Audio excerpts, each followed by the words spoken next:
we were on the venture track for a few years, growing rapidly but uncontrollably. And we made a very difficult decision to re-engineer the business model, re-engineer the executive team, and some pieces of the culture so that we could build a longer-term business and a lot more sustainable, a lot more predictable. And it took 2 years of flat growth, which I remember. I bet those investor updates that I would send you, you'd cringe a little bit.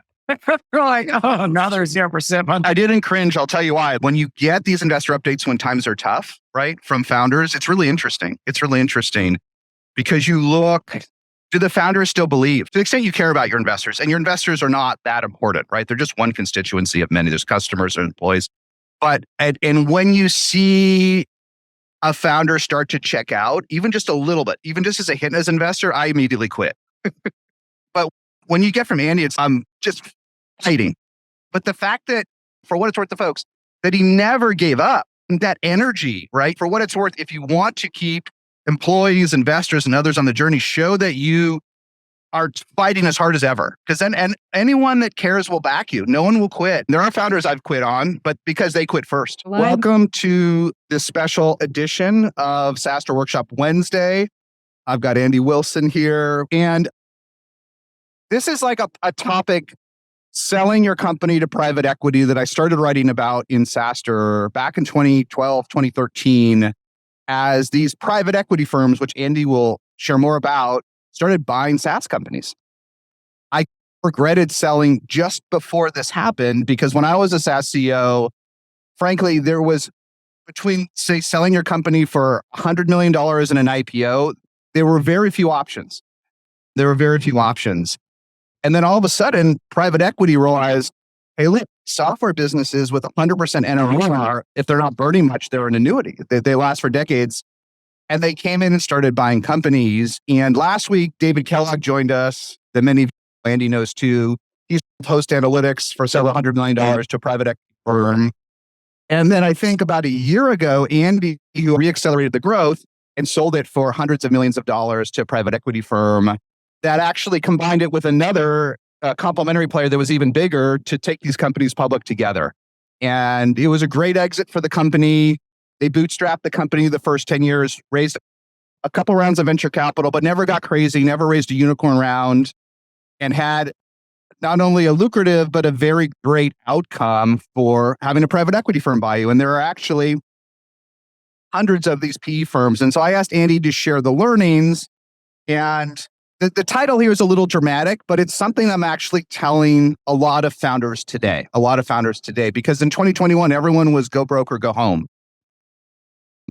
The last investment I made that had a big exit from the bubble was in December 2021. Salesloft sold to Vista for almost $2.5 billion. And a lot of the board said, don't sell. It's too cheap. Keep going.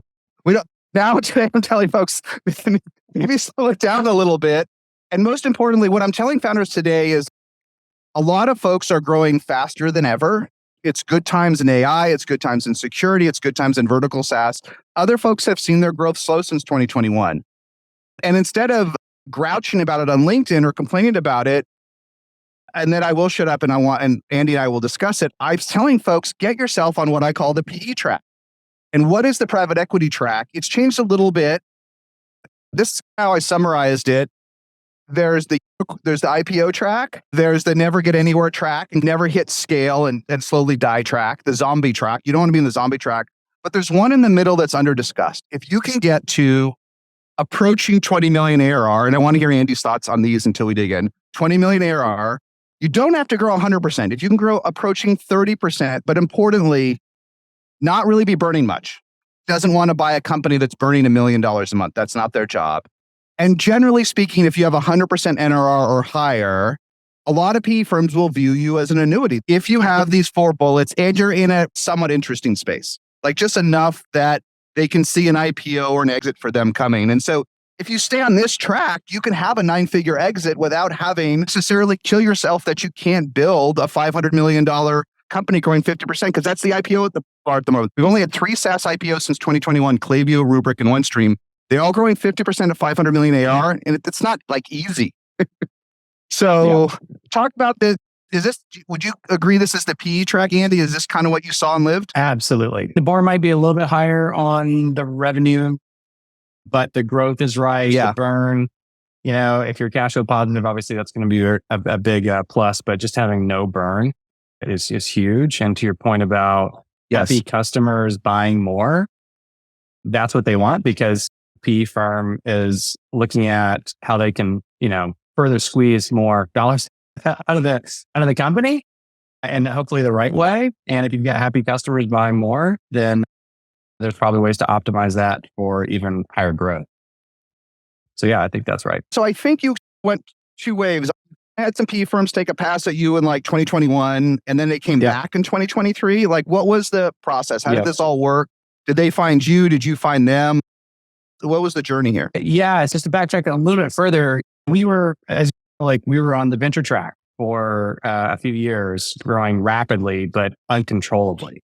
And we made a very difficult decision to re-engineer the business model, re-engineer the executive team, and some pieces of the culture so that we could build a longer-term business and a lot more sustainable, a lot more predictable. And it took 2 years of flat growth, which I remember. I bet those investor updates that I would send you cringe a little bit. We're like, oh, now there's 0% month over month. That's not good.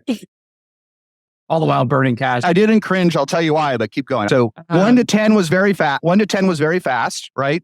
0 to 1 took 10 years because you went from services to SaaS. 1 to 10 went really fast. That's right. And then you hit a wall and there was like no growth for 2 years.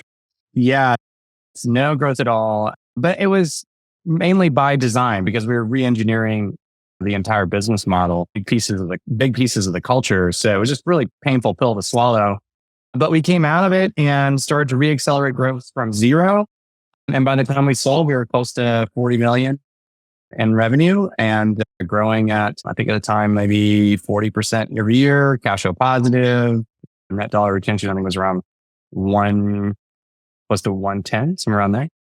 Yeah. And as an aside, and let's dig into the process for what it's worth. Why it's funny when I get, for folks that watch this now or later on the pod or YouTube, when you get these investor updates when times are tough, right, from founders, it's really interesting. It's really interesting because you look, do the founders still believe? To the extent you care about your investors, and your investors are not that important, right? They're just one constituency of many. There's customers or employees.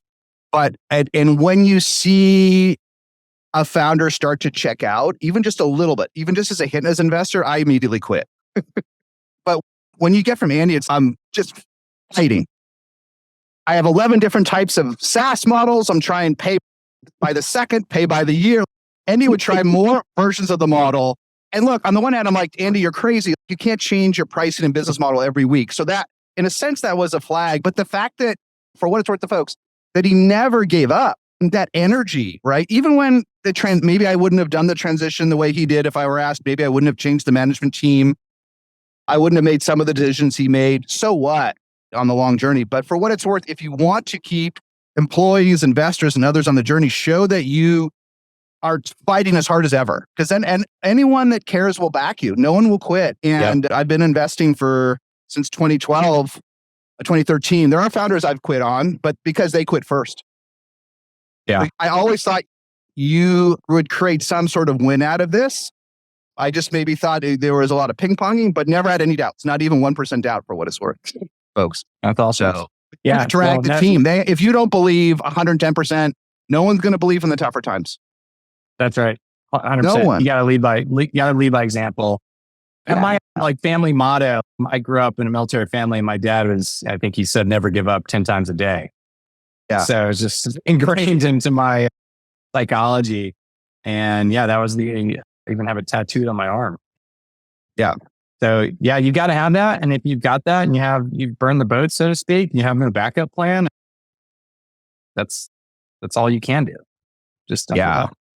And there's a subset, and then I want to talk about, there's a subset of founders somewhere in the middle today who are, I call them the slugs of SaaS. And I don't mean to be mean because I care about founders, but they're growing in the 15 to 20% range, and they're cool with it. They're cool with it because it's harder, and there's a whole group of them. And Those are the ones I give up on. I'd rather you be growing 0% and killing yourself to reaccelerate the business than getting a message that we're pretty happy to have grown 15% this year. It's just not inspiring, right? No, and anyone that's on the journey slow. will expect bumps, but don't be a slug of SaaS, right? Don't settle. Don't settle. Absolutely. That's maybe a good transition to some of the the tactics. Yes. To help reaccelerate growth. Because if you're suffering from that, there's some things I think you can do. Every business is going to be a little bit different, but I think there's some horizontal good advice. Well, let's talk about the tactics. Before we get there, hold on, just a step back. And I want to talk about how you reaccelerate growth because that's a good topic, right? Okay. Just in terms of PE, private equity firms, because it's not a world that founders, until you hit a level I've heard much about, did they start to approach you? How did the ultimate deal come together over time? Just share the narrative of how it happens. Yeah, Shin and I, my co-founder Shin, we came to the realization this is not the venture path. Before private equity became part of the conversation, it's going to take too long. We were going at it for 19 years. So we had made the decision like, okay, we are going to put this company on a path where, number one, we want to build a great business. We still wanted to build a long-term business, but we wanted to do it on our terms.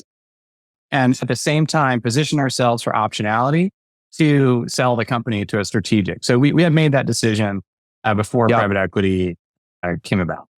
So what ended up happening is, because we're very transparent, like you see those investor updates, like we share a lot of information, both externally with our board advisors and internally with employees, hid nothing. And word started to get around that we were doing pretty well and landing some key Fortune 500 customers. And the head of a private equity firm out of LA called me out of blue and just chit chatting. He's like, "We want to buy you for X." And I said, "That's an interesting number. Let me think about that." I took it back to the board, and the board's, "That's an interesting number. Let's see if we can get a higher number." And so that kind of kicked the whole process off. If he literally made an unsolicited offer with a fixed number, did he have an investor update? How did he know your exact metrics and numbers? He didn't know the exact metrics and numbers. I shared with him how we were doing. So on that call, I told him, like, here's what we're doing. Yeah, a lot of these people kick the tires. "Hey, we'd love to buy you." And my response to that has always been the same. It's, "Oh, cool. Thank you. We're not for sale, but what are you offering? What's the meat behind this?" And I said that exact same thing to this guy, and he threw out a number. And kind of shocked. Like, that never happens. But anyway, I don't think that would have happened had we not been intentional about the path that we wanted to go on, and then the changes that we made to get to that type of conversation in the first place. And let's talk about that intentionally next. I think it is interesting and may surprise folks that it was an inbound. All were tire kickers. I think you said only 6 got to the data room, right? But folks might not realize, if you haven't gotten to say 20 million ARR, is you don't realize that at these PE firms, there are usually legions of associates, analysts, vice presidents whose job it is to talk to every logical. Whether they do the deal or not, they need to hunt everyone in software that reaches a certain amount of scale. And so if you cross 20 million-ish, my number here, and you didn't raise at a $2 billion valuation like structurally attractive, you'll start to get these inbound emails, right? I literally talked with the founder I invested in the other day that just crossed 60 million. And I was really surprised. I'm like, "How come you haven't gotten any of these PE emails?" He's like, "Oh, I get a lot. I just never responded to any of them." Like, you will get them if you're structurally attractive, right? If you're structurally attractive, you don't have to do anything. You don't have to hustle necessarily. You don't have to go to the right conferences. There are people whose job it is. And now next you can talk about how you lubricated that process, made it better. But there are folks who choose to hunt you at north of 20. If you're structurally attractive to your job. So they will find you eventually. Yeah. And the higher up in that totem pole, the better in terms of outreach. I didn't really have much success talking with the BDRs of private equity. And so you talked about getting the company fit to be attractive to PE. So what are the things that you and Shen did to make it more attractive to PE? Okay, so I'm going to go through how I structure my thoughts here. There's a lot here, but I'll give you some kind of basics. And I think all the things I've bolded here are, in my opinion, maybe the most important. So incentives being number one. I'm going to talk about that in a second. People on the bus. So I talked about your co-founders. If you have co-founders, you need to make sure that you're aligned. Like, you are in agreement. Like, we are doing, this is what we're going to do, right? There's no maybe, one foot in, one foot out. No, this needs to be like, this is what we're going to do. And same is true with your board. So you need to get the board aligned on that.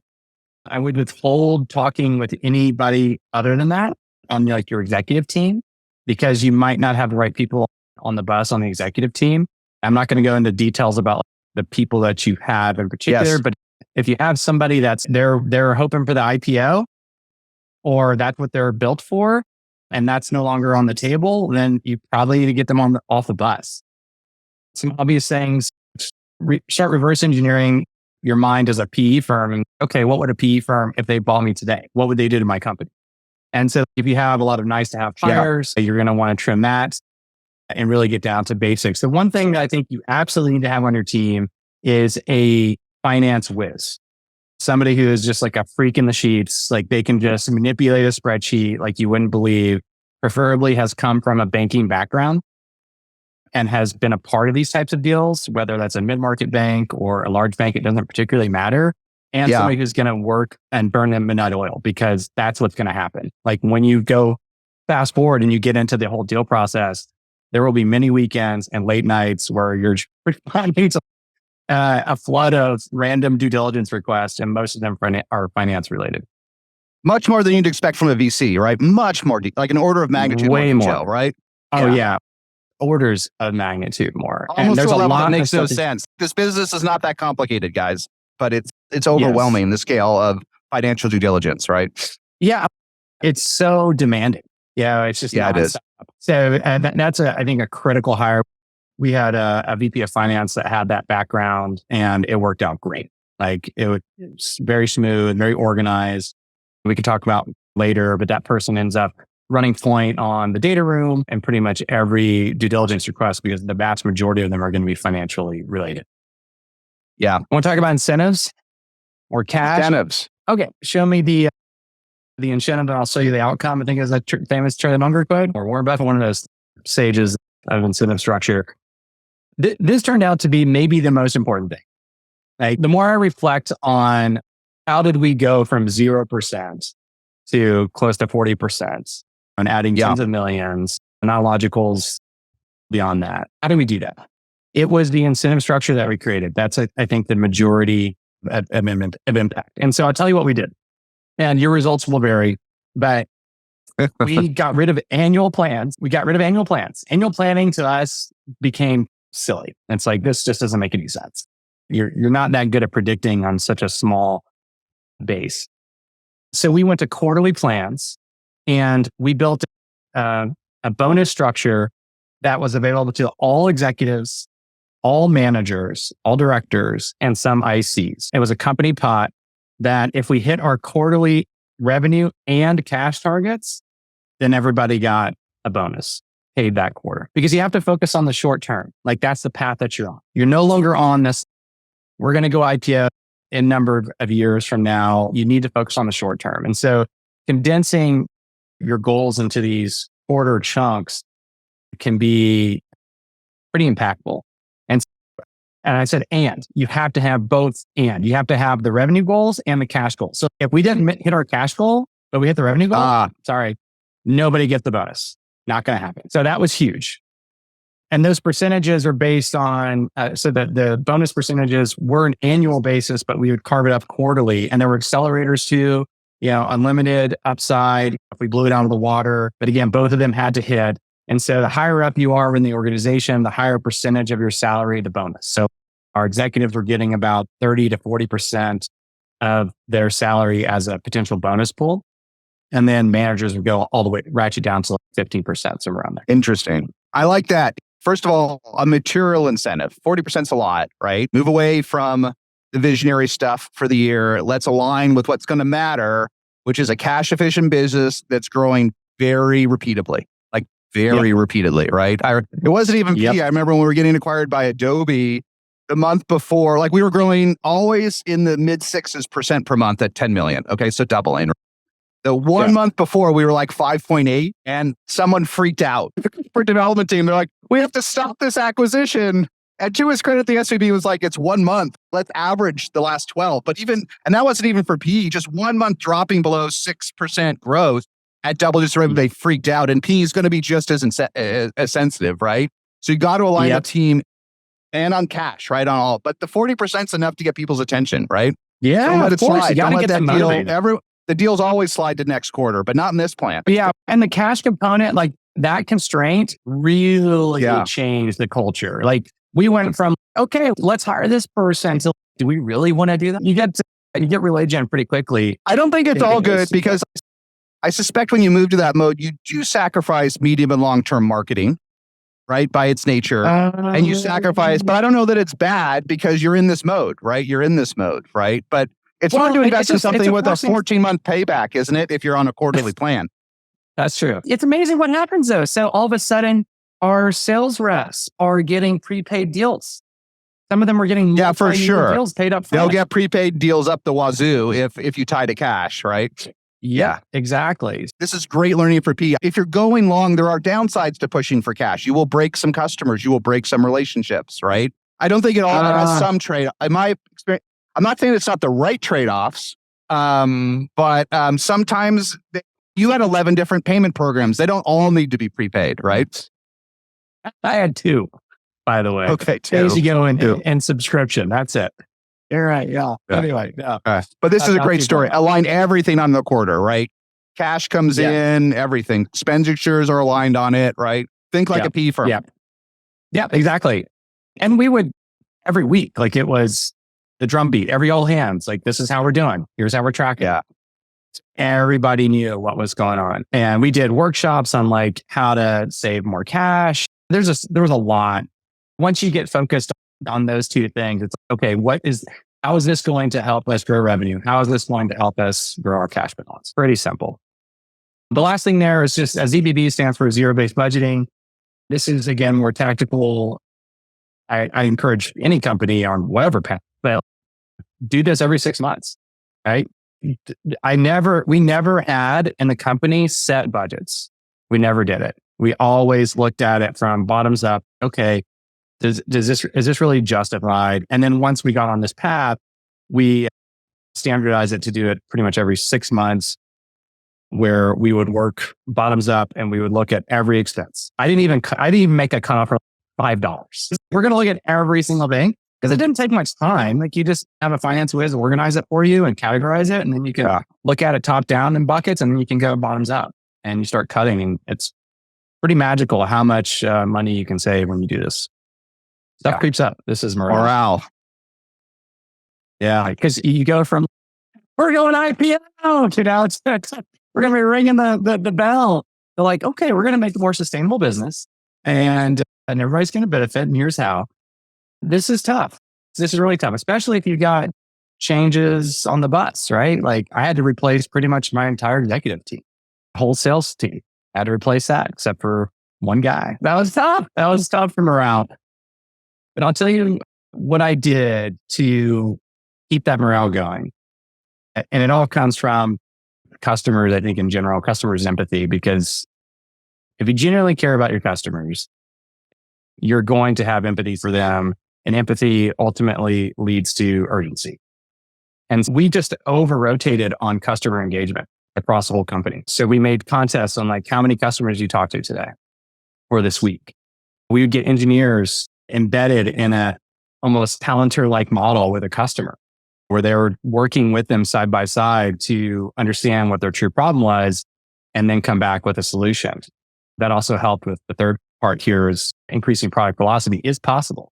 If you can get the people actually working on the code, connecting with customers on a regular basis and hearing from them, you will have higher urgency, because unless they're sociopaths, like they're going to have empathy for the pain that a customer is experiencing. Yeah, I love that. Yeah. And then they'll go hard at it. Internal transparency, big thing for us. So every week we would do an all hands, except for I think 1 week of the month we would skip it, just give people a break. And it was pretty quick. We're talking like 15 minutes. This wasn't like a whole hoopla thing. And one of our core values was put the customer first. So we try to take that as literally as possible. And we would bring them in to the all hands, and we would start our all hands with a customer conversation. And the way that we did that, I would just call them, because, customers feel awkward, like joining a giant Zoom meeting. and it's hard for them to be themselves and tell you honest feedback. So I would just call them through Zoom and we would have a quick chat about their experience with Logikcull, what they don't like. So kind of shit sandwich them so that we don't end on a bad note. And then what do they like? They love, so that we can shower the team with praise. Yes, little tactics like that, I think go a long way. And then my co-founder and I did a weekly podcast, like an internal podcast where we would tell customer stories. We did internal shout outs where we would hear about people doing amazing things for customers and we would share those stories. That was pretty big. And then I would send a weekly email every Sunday that would go over how we're doing against our goals, where we need to improve, and what we're doing this week. What are the goals this week? Every week there was like a new, okay, here's what we're doing this week. And it was always aligned to ARR and cash. And then we would share that information at the all hands meeting. Here's how we're doing, guys. And I think that was huge. Customer engagement, increase internal transparency. And then we also adopted the cadence. If you're familiar with that, David Sachs wrote about it, where we would do quarterly product launch events. That was pretty good for morale and additional customer engagement. Yeah, I think when things are tougher for whatever reason or going through a phase change, breaking stuff down into smaller, shorter chunks always helps, whether they're micro milestones or other goals, especially ones you can even accomplish this week. It just keeps, like, instead of me grouching about all the change, let's compete for the most customer meetings this week. Let's send an engineer to go meet, at least on Zoom, with a customer. Like it focuses people on the right things when you break it into micro milestones rather than just being grouchy and looking at the 12/31 goal, right? Totally. Exactly. Yeah. Let's focus on what we can change this week. And so once you focus on revenue and cash as target, you're just trying to unblock. What is the one thing that you can unblock this week? Yeah, what's the one thing you can unblock this week? Yeah, it's just going to get you a little bit more. And when you have that level of granularity, it becomes a lot easier for you to as a CEO, you've got to change the goalposts, right?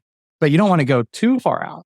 You want to just do it incrementally so that you can still win. Like, you don't want to miss a quarter.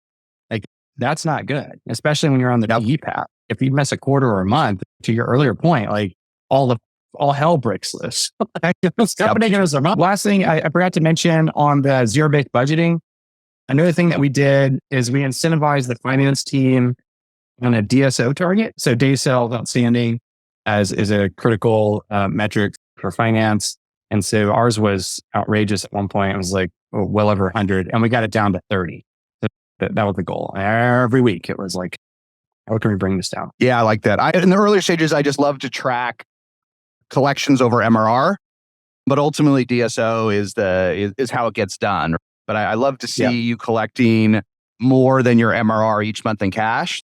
That's a sign you're doing okay. And then you get more sophisticated like you.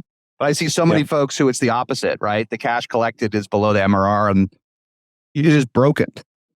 No, collections is broken, and you're not going to make PE happy. It can get so much worse. Yeah, you're not going to make PE happy if the ratio isn't inverted, right? So that's a good one to drive down the DSO. How do we get the interest of the firm? How long is it going to take? We hit this a little bit, but what other insights do we have here? Yeah, caveat it back to this table stakes, right? You need to be at a certain revenue, growth rate, et cetera. Okay. So one thing I would encourage all founders to read, regardless of what you want to do, but there's a great book on essentially how to sell your business. It's called Magic Box Paradigm. It's a horrible title. You think it's for a magician, but it's a book on how to sell your business. And it gives you a whole framework. It's written by Silicon Valley lawyers, done a lot of M&A. And so it gives you a ton of inside baseball knowledge on things that you probably wouldn't know. So read that, because that will give you a framework. Okay. And part of that framework is, how do you get interest from a PE firm or a strategic? You've got to do the research. You got to find all these different firms that match where you're at. Similar to raising money from venture capitalists, you want to match your round with the fund, right? Like you don't want to go, unless you're going cradle to grave with a Sequoia or somebody, seed to ITO. But in general, you want to match those things together, and that PE firms are no different. There's certain PE firms that they only do billion-dollar deals, like SalesLoft as an example. And then there's firms that do below 100 million. And then there's the mid-market firms. So you want to make sure that you find those firms. Ideally, you can find a firm that has companies that are complementary to what you're doing, because that's what a lot of PE firms are looking for. They're looking for a roll up where they can create this Voltron SaaS startup to cross sell, upsell to a similar customer base. And so we did that as well. I think they get a bad rap. People think they're expensive. I think they're worth their weight in gold. They can basically be your bad cop, right? To your You good got to friend. have a bad cop. Got to have a bad Gotta cop, have- right? Got to Yeah, have one. absolutely have it. Earliest SaaStr post is when you sell your company, unless it's CEO to CEO, there's a caveat here. You got to use a banker. You have, because you can't, Yes. if you're the bad cop, your life's going to suck and you're going to get less money, Yep. Totally. right? You got to be only the good cop, right? Yeah. It's the sales rep and the sales manager. Let me talk to my boss. So investment banker, like how do you do that? So what we did is so first you want to find an investment banker that can do your type of deal, right? So if you think you could sell for hundreds of millions, that's a mid-market investment banker. And so you want to only interview those people and go for the top ones. I would recommend just standard 3 that you interview, do it very tight, because you're going to make a decision probably within 2 weeks. So you have your board join these meetings, the investment bankers will pitch you, and then you run a little bit of an auction. That helps you control the process, helps you control the fee structure, and then you hire an investment banker. Now, your investment banker is going to want to go to market like ASAP, but you should only go to market and you're going to do a lot of pitches. Like I did dozens of pitches. You're only going to want to do that when you got to have momentum. And so momentum is a couple of quarters of consistent revenue growth, right? Nothing crazy. If you're growing, I would increase our revenue targets by a couple percentage points every quarter. You got to have enough. I think it's 3 quarters for PE, like it's probably 3 months for a VC early stage. You need 3 quarters of strong growth, right? But people aren't going to look much. They're not going to care what happened beyond those 3 quarters, are they? Yeah. No. And you need to have insight and momentum. You got to maintain that momentum, because once you sign that LOI and you're committed, like if you lose that momentum during that window, you're fucked. That deal's going to implode or be shaved down substantially. That's a good one. You got to have 3 quarters of increasing growth to keep the momentum. Yeah. On the banker side, because one of my top regrets as a founder was not hiring a banker the second time. Huge regrets. Did they actually bring you any potential PE buyers that actually gave you an offer? Could they or did they just facilitate the process? Because I found you have to manage your expectations. Yeah, for sure. And another thing I'll add about investment bankers, once you get into the fee structure negotiation, aligning incentives, again, super important. So you want to give them a lot more side potential, right? If they can get you another 50, 100 plus million and your price, make it worthwhile because they will go after it.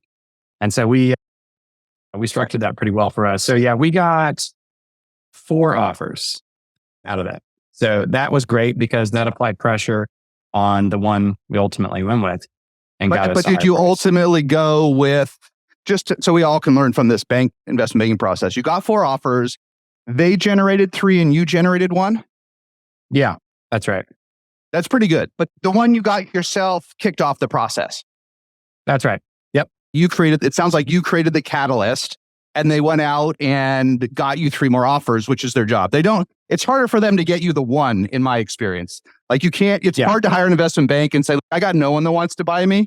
You go find somebody. But if you have one, that's a great moment to go hire a bank, right? One sort of firmish offer. Well, you gotta have a stalking right? horse or 2, right? Yeah, like it's important, I think, for leverage, because in your mind, you need to think, I will walk away any moment. If this doesn't work out, if I don't get everything I want, I'm happy to walk away. And so you have to have that confidence, and having another potential offer on the table really helps with that. It helps accelerate things, like because the potential acquirer is going to want exclusivity for infinity. So like you've got to control that exclusivity ask. And I think you can do that by building leverage with competing offers. All right.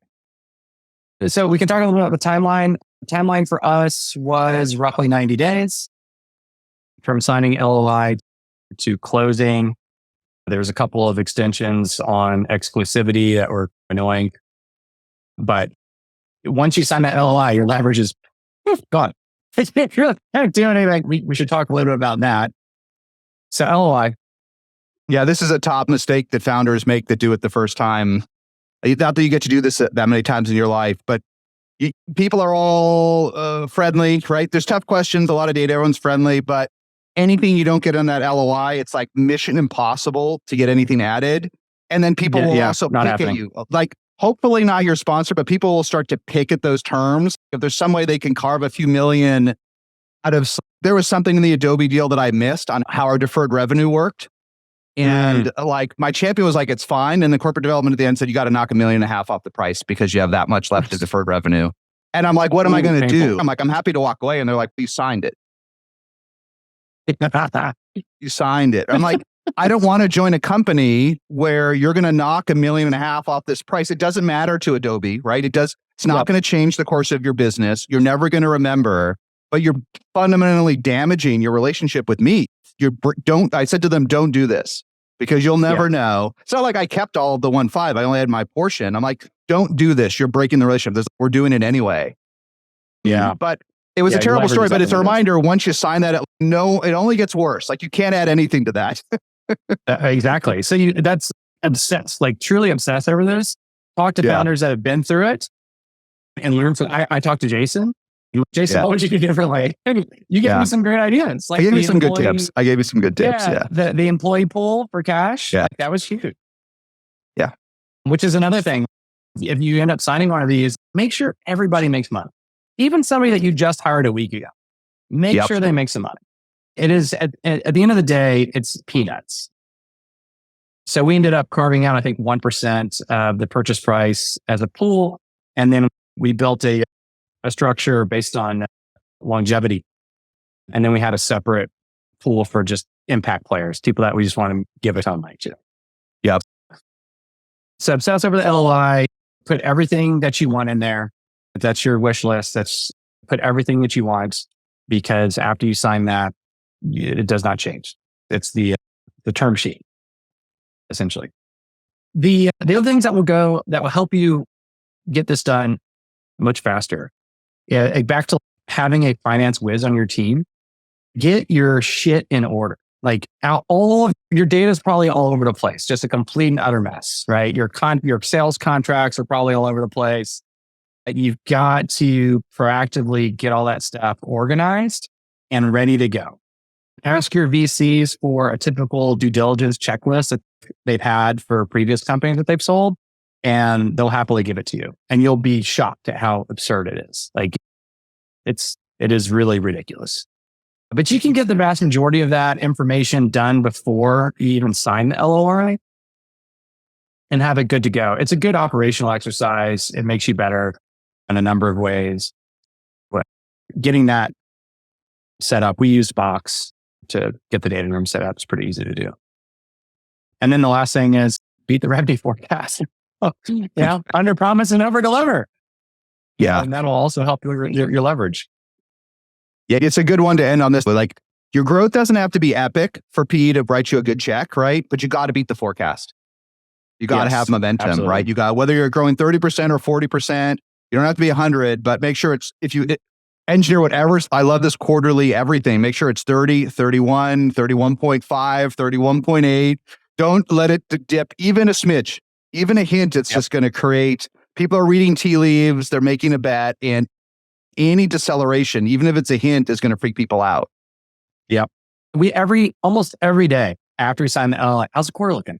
How's the quarter looking? Jesus. Yeah. All right. Should we just share our Salesforce dashboard with you so you can follow along in real time? Yeah.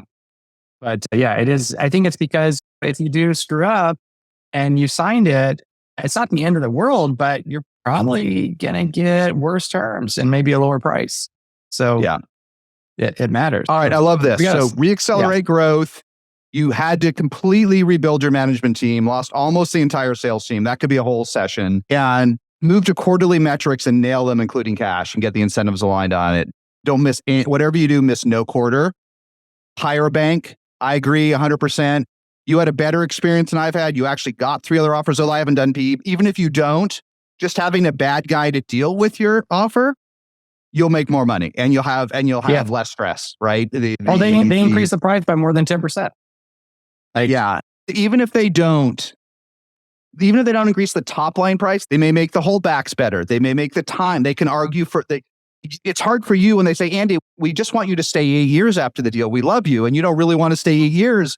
It's hard to be the bad guy. I was like, nope, not happening. No, it's hard to be the bad guy. But the bank can say, listen, Andy's great, but he's a pirate. He's a romantic. You can have him for 6 months or a year. But it's very hard. Even that discussion is very hard to have with an acquirer so I deeply regret the second time not having a banker because I had to have the tough conversations and it was awful. It was just awful. It was an awful experience. I made a mistake, right?